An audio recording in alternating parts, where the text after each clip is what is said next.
Ladies and gentlemen, members of the 29th World Science Fiction Convention, should like at this time to present you the Toastmaster for the Hugo Awards Banquet, Bob Silverberg.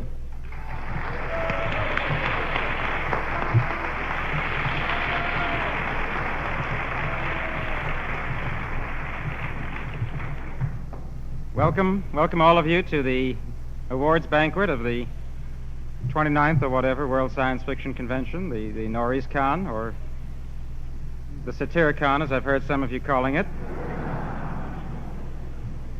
held here in the Boston Sheraton, better known as the Tower of Grass.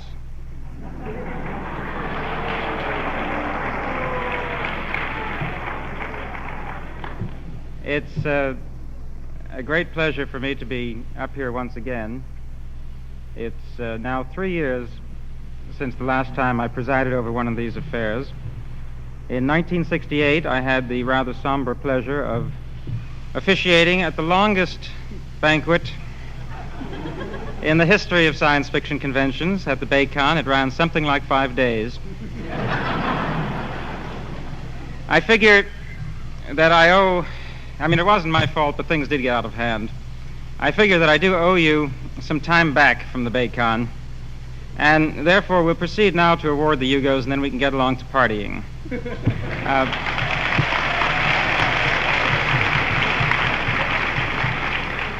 In the first category, Best Typeface.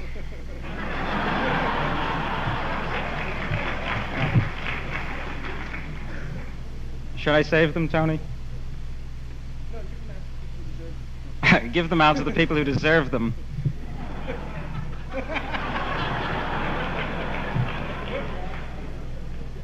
How many of you were at the Baycon anyway? Let's see some hands. You remember all the troubles we had that night? It was 97 degrees outside the hotel, 137 in the halls of the Claremont. We had a Gothic, Baroque, Romanesque room in which to... There were these pillars. The people at that table and that table could see the dais. The people at that table and that table could hear. The rest of you were out in a vague haze of purple smoke. And now and then I would call for a round of applause just so I could be sure you were still there. Many of you weren't. So that was 3 years ago. 3 years of great changes. Some of us now have more hair, and some have less, and some have both more and less. Things happen very quickly in the science fiction world, and 3 years is really several eons. This is a microcosm in which you can become a grand old man at 35, a dirty old man at 40,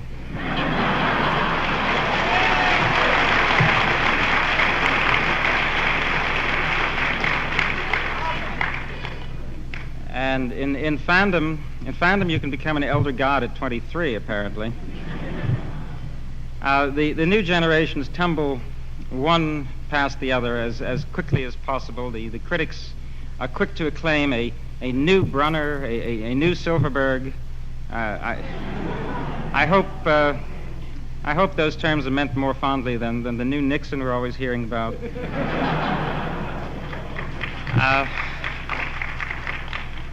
Anyway, I'm back up here tonight. The lights are brighter, the air is clearer, the world is stranger, and we're going to have ourselves a banquet. A short one, a crisp one. Won't be anything like that other one. That was a weird convention, that Baycon, wasn't it?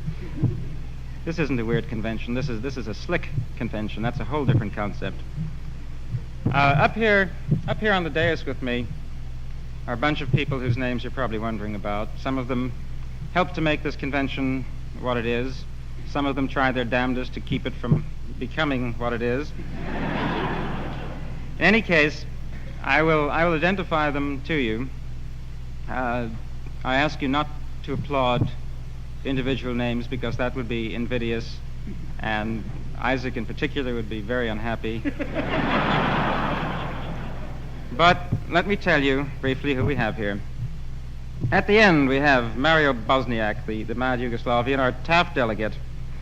Next to him, Stu Brownstein, the chief of pigs.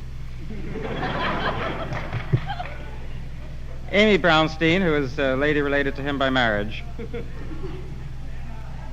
Stand up? Okay, let's stand up. Mario, on your feet.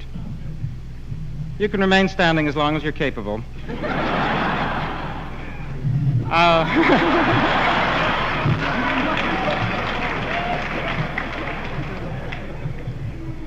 Harry Warner Jr., our fan guest of honor. No applause. Please, no applause. The fact that these people are guests of honor is irrelevant. Clifford D. Simak, our pro guest of honor. Robin Asimov.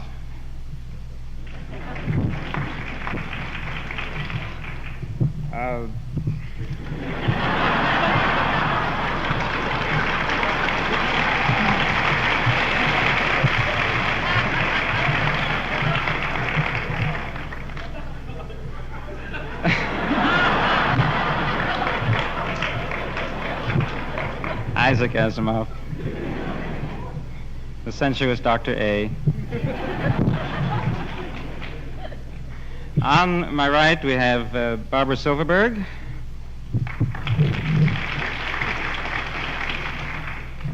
Tony Lewis.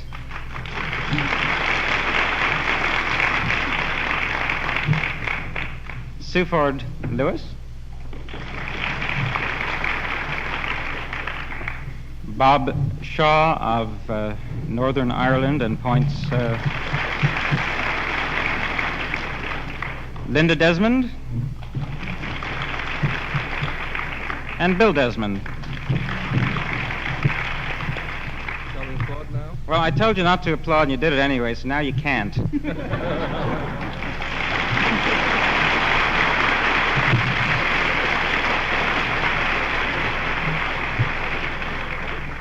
We have a bunch of other names to call off. They are less distinguished, I suppose, than that of the good doctor here. But they are very important cogs in this immense wheel, and it is a matter of credit where credit is due. Since there are 283 of these people, I really hope you won't applaud for each one this time. But I'm going to call them off, and I'd like each one to stand up, and we'll give them a good round afterwards. These are the other committee members who have helped in the Noreascon. Karen Blank and Selena Lovett of the registration desk. Jean Berman of the discussion group business. I don't believe she's here. Marcia Elkin and B. Joe Trimble of the art show. Are all you folks standing up as your names are called? Many of them are in distant realms. Bob Weiner, who ran the Kinetic catalog. Dick Harder of the Alien Environment Room. Jack Chalker and Ed Wood, the auctioneers. We're going to auction them later, folks. Tom Whitmore, Brian Burley, Dave Anderson, Paul Galvin, Morris Keeson, Leslie Turek, Phil Jacobs, Ann Burrells, Kurt Lanza, Elaine and Craig Franklin, Al and Linda Kent. Now, all of these people, whose names are probably unfamiliar to 93% of you, were out there sweating since 1947 to put the Noreascon together, and let us give them their moment of glory now.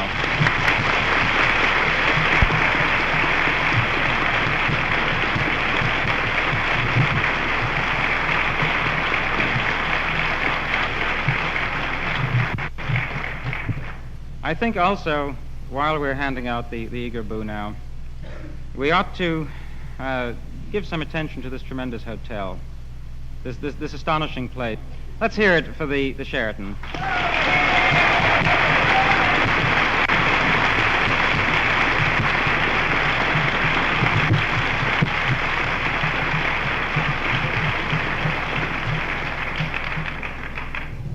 Now, we've got a lot of other people here that I'm not going to introduce because there are too many of them and I can't pronounce their names. But it is, I think, significant that we have such a marvelous international representation here. Last year the convention was in Germany, and of course we had people from all over Europe coming to it. But here we are in the remote old United States, and we have a sprinkling of Belgians and French and Japanese and delegates from the Afghanistani Science Fiction League, and the usual number of Britishers and Poles, and we have Mario and Ara, the mad Spaniard. It's a marvelous thing to see all of these people flocking in from overseas. Australians?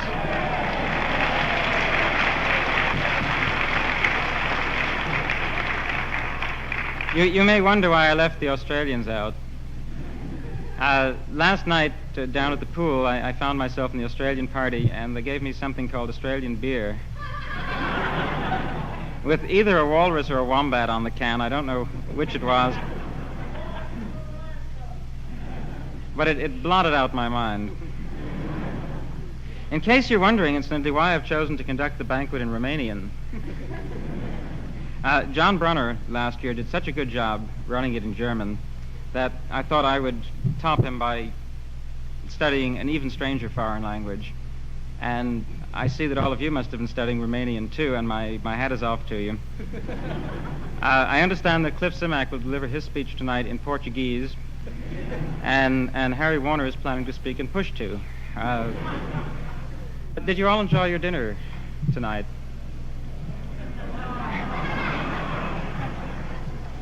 How many of you had scrod? Uh-huh.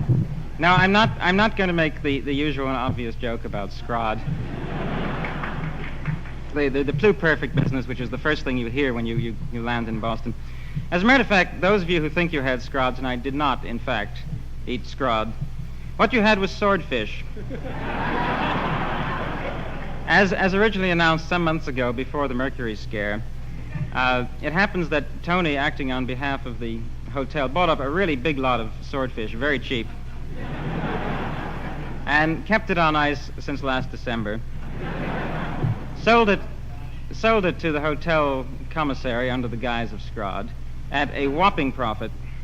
But I'm happy to say that the profit from the sale of this scrod will entirely be donated to the Clarion Science Fiction Writers Workshop.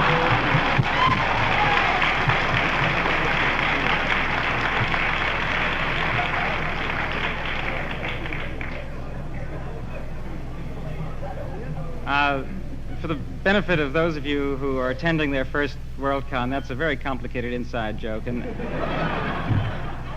ask the fellow sitting next to you about it later on. Now, we have a number of responsibilities at the banquet tonight, and not all of them are fun and games, in fact. During the year past, a number of very important members of our little world have left us, and as customary, we want to mention the names of at least a few, because there was a necrology in the program booklet, and you all, I suppose, have seen the names of the departed. Three of them were quite important. Virgil Finlay, the great artist. August Derleth, no applause, please. August Derleth, the Lovecraftian, the founder of Arkham House, and John Campbell of Analog, all left us during this year. Now, I will not call for the customary moment of silence, because since John Campbell is involved in this, I can't think of anything more alien to the spirit of John Campbell than a moment of silence. There was a man who loved talk, and who would really, really resent the squelching of talk in sentiment and mourning. Instead, I want to call Lester Del Rey up here to...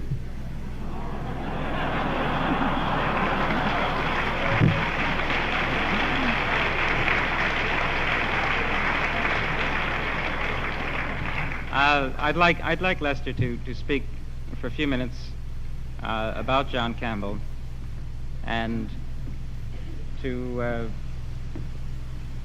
give us the First Fandom award for this year's convention. Lester? It's not a moment of joy. It's not a moment of real sadness either, let me assure you.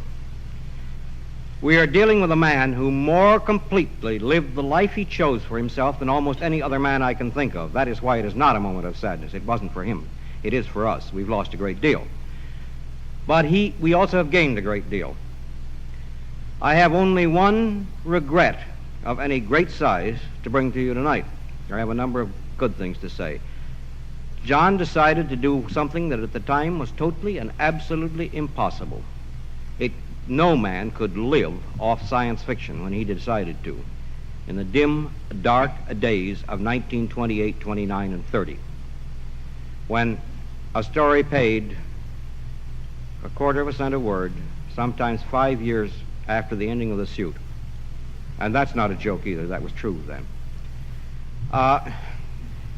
Nevertheless, he decided to live off science fiction. He struggled for a few years, and in struggling he made some innovations. Some of you may have forgotten that John Campbell was the first permanent science columnist of a science fiction magazine, until he became editor for 18 months, as I remember it.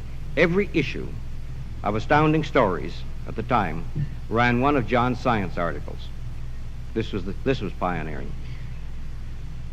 He took the hard science space opera so far that really to discuss it further is ridiculous, because at the end of the first set of Arcot, Wade, and Maury's stories, the entire universe was subject to any change that the three heroes wanted to make in it, at any volition of theirs.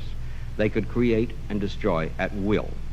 And it was done on the basis of what was at the time considered science. This was hard thinking. At the time when those were coming out in the magazines, John was already working on an entirely separate career as Don Stewart. One man's work had already been accomplished. 2 years had passed, 3, maybe 4 years had passed, and John Campbell decided that that wasn't enough, and he began another man's work as Don A. Stewart. That is still with us in all our anthologies. From 1930 until really 1937, although the last story was written a little later to fill a deadline that he had to make when somebody disappointed him in bringing in a lead story for Unknown. During less than 10 years, he established 2 separate careers as a writer and began a career as an absolutely amazing editor. As an editor, he did something as impossible as the idea of living off science fiction. He made it possible for a great many of the rest of us to live off science fiction, because he brought to science fiction an attitude and an insight which refused to leave it forever in a ghetto. And through what he could teach and show and inspire from writers and from readers, it became a literature that more than the displaced social person of the time, which most of us as fans were, could appreciate and would buy. And if you'll remember the early dim days when books were brought out for the first time, when we began to see more than very small specialty houses publishing science fiction, the books were such things as Slan, from the pages of Astounding Science Fiction. For the first 4 or 5 years, most of the books, almost all of them in fact, were either stories that had appeared in Astounding Science Fiction or had been meant for Astounding Science Fiction. This is how we got into the bookstores. This is what led us into the paperbacks. This is what made the 1939 World Science Fiction Convention, consisting of very few fans, into what we are seeing tonight. And this is what gave us, in a period of what seems to be falling outlets, less magazines before, actually the largest outlet for science fiction we have ever seen.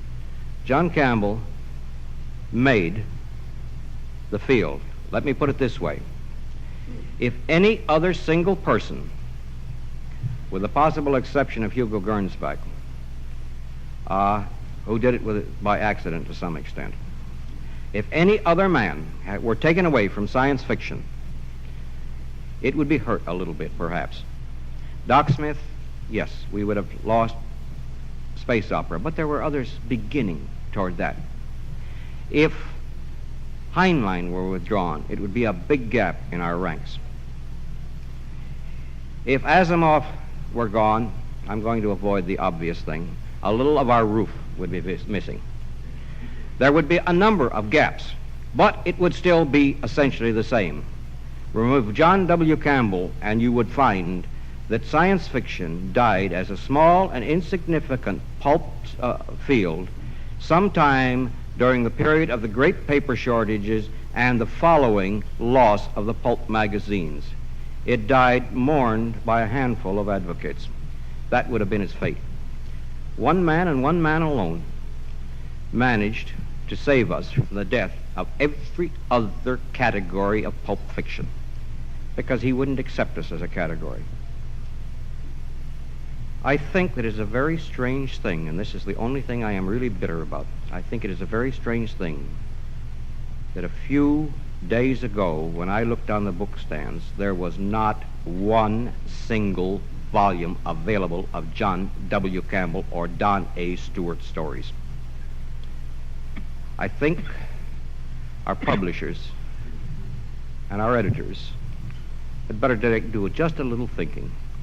True, those stories were published in hard covers at the very beginning of publication. Most of them were, not all of them. There were some that never did get such publication, and they were just as worthy as others. All of the Edward Elmer Smith stories are available, and I'm glad of that. I assure you that the early John Campbell stories were just as exciting. They are not in publication because they were seized so too quickly by some of the specialty publishers. Then the hardcover publishers would not touch them because they'd already come out in small editions. And then, because they had sold very small amounts, as is necessary with those small specialty editions, apparently they were overlooked by most of the paperback houses. There have been a couple of paperback editions. I understand there's one more coming out. But if we want to give John the one tribute that would be meaningful to him, I think it is that we should at least read again what he helped to teach us. I would like to see a little pressure for the republication of those stories, because I know that an awful lot of people would like them, and readers who have not read them would have a hell of a good time. The Don Stewart stories were the new wave of their day, and the John Campbell stories were the peak of the old ways of their day.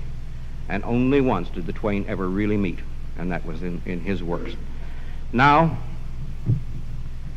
First Fandom, an organization which was known and appreciated by John, who in his heart necessarily had to be a First fan, could quite a while before his death voted to give him the award tonight. I consider myself very privileged to give it.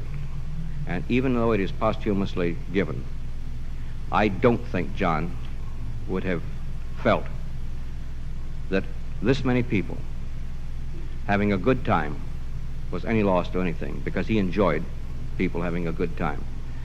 I am also fortunate in the fact that a very dearly beloved daughter of John's, one beloved as I know, perhaps even better than she knows, is here to receive it. This will be given after I read the brief inscription on it. First Fandom presents this, as I know, after a great deal of very serious discussion, with a great deal of admiration and genuine love for the man to whom it was originally meant to be given. First Fandom Hall of Fame Award, presented to John W. Campbell, 29th World Science Fiction Convention, Boston, Massachusetts, September 91. The dedication is, through his writing and his superb editorship, he was instrumental in raising the level of science fiction from gimmickry and space adventure to an adult and enduring literature. Philinda Campbell,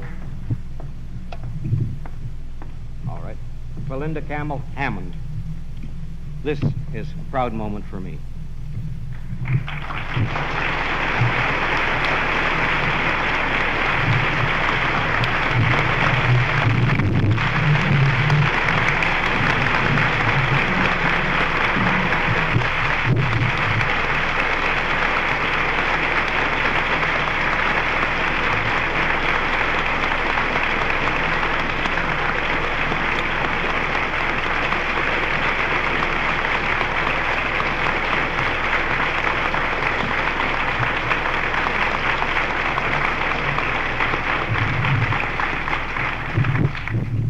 Thank you.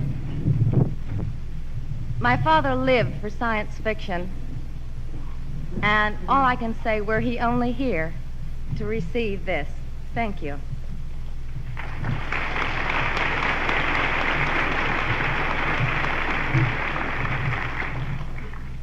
I've been asked to announce the establishment of the John W. Campbell Memorial Fund at MIT for sponsorship of basic scientific research.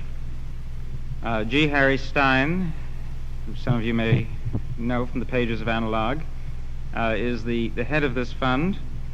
Contributions to it are tax deductible, and the address, I'm told, will be in the next issue of Locus.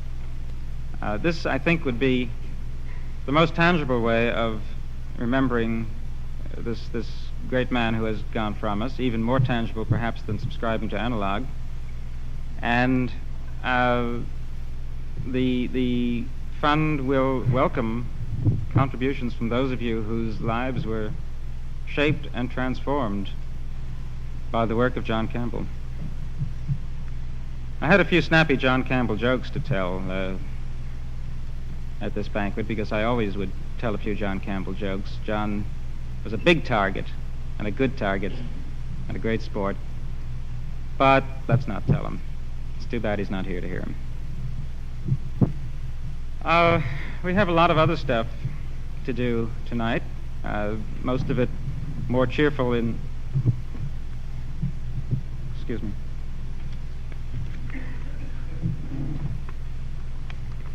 I have here a special announcement from Convention Chairman Dr. Lewis. The income from the sale of all possessions taken from your rooms during the banquet